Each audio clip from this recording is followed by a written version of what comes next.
Bismillahirrahmanirrahim. Alhamdulillahi Rabbil Alamin. Wassalatu wassalamu ala rasulihil amin. Sayyidina wa habibina Muhammad wa ala alihi wa sahbihi ajma'in, amma ba'd. Assalamualaikum warahmatullahi wabarakatuh.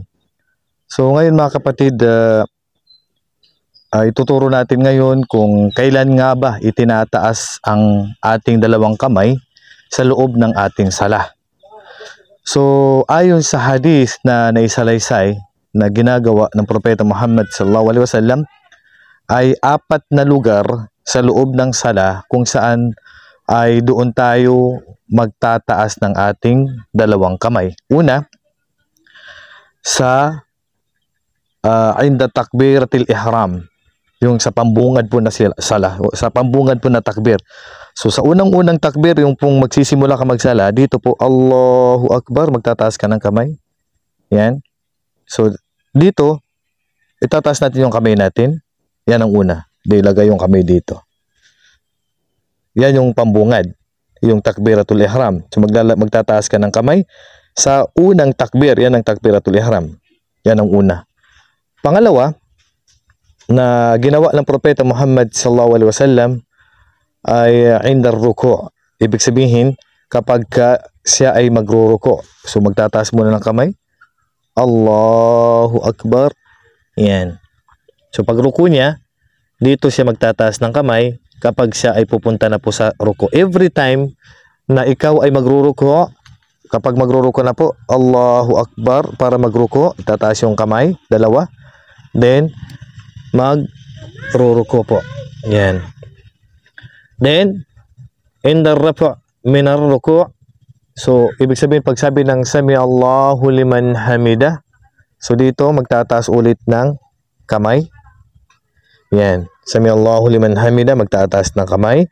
So, yan po yung pangatlo na lugar na pagtataasan po natin ng ating dalawang kamay sa loob ng ating sala. So, natitira dito yung pang-4. So, saan yung pang-4? Ang pang-4 po ay nagagawa lang po natin yan kapag ang ating sala ay 3 o 4 na rakaah o 3 o 4 na tayo. Kasi sa 2 rakaah lang po, katulad po ng mga sunna na sala o katulad ng fajr, ay hindi po natin magagawa po yung pang-4. Bakit? Kasi po ang pang-4 po ay magsisimula po ito sa pagkatapos ng tashahud. Sa unang tashahud, pangalawang rakaah. So, ang gagawin mo is magtatasyahud ka dyan. So, sa pangalawang rakaah o pangalawang tayo, siyempre, uupo ka para magsagawa ng tasyahud.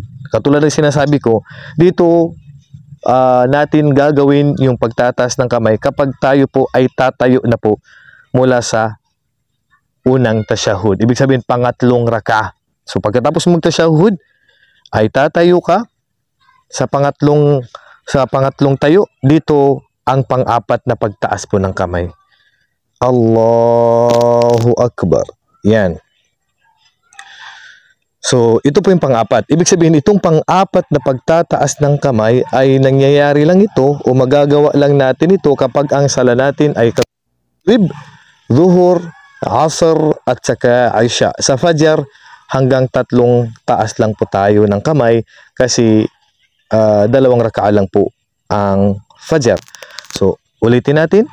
Ang pagtataas po ng kamay ay sa takbiratul ihram, sa unang-unang takbir, Allahu Akbar.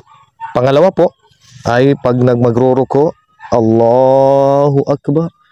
Pangatlo po, pagka tatayo mula sa ruko, itataas mo yung ulo mo. Sami Allahu liman hamida, Rabbana walakal hamd. So dito, magtataas ka ng kamay.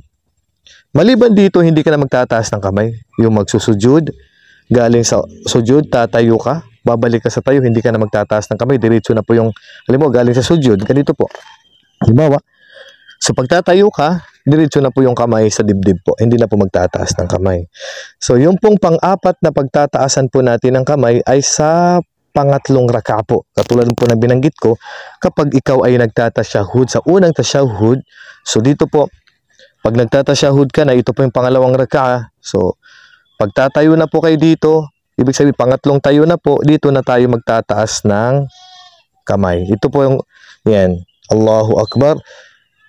Ito lang po yung nabanggit po na matitibay na katibayan na pagtataasan po natin ng ating kamay sa loob ng sala. At ang pagtataas po ng kamay ay hindi po ito obligado, kundi ito po ay sunnah. Kapag ginawa mo, may gantimpala. Kapag hindi mo nagawa, ay wala po tayong kasalanan. So naway napulutan natin ang aral, ang natalakay natin sa araw na ito. Hanggang dito na lamang. Wallahu a'lam.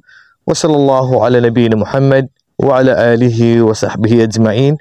Assalamualaikum warahmatullahi wabarakatuh.